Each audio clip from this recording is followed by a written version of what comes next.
చూసిదరా మంచిగా ఉంది మంద అయితే బయటిది ఏమంటారా స్టబ్ ఉండేది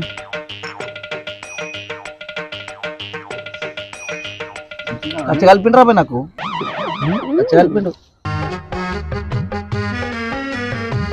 మంద అయితే థమ్స్అప్ ఎక్కువ నాకు కొంచెం మంద అయితే మంచిగా ఉంది కానీ ఖర్చు కలిపిండు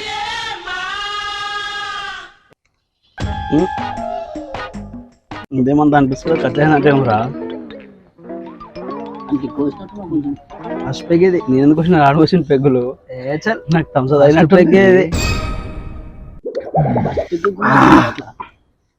కొంచెం ఖర్చు కలిపి ఏమో ఇట్లా తాగుతుండాలి ఇట్లా స్టఫ్ తింటుండాలి మాట్లాడుతున్నావు దానిలోనే ఉంటది మజా మామ యువర్ ఆనర్ ఇతను ఏం మాట్లాడుతున్నారో నాకైతే అర్థం కావట్లేదు ఏముంటది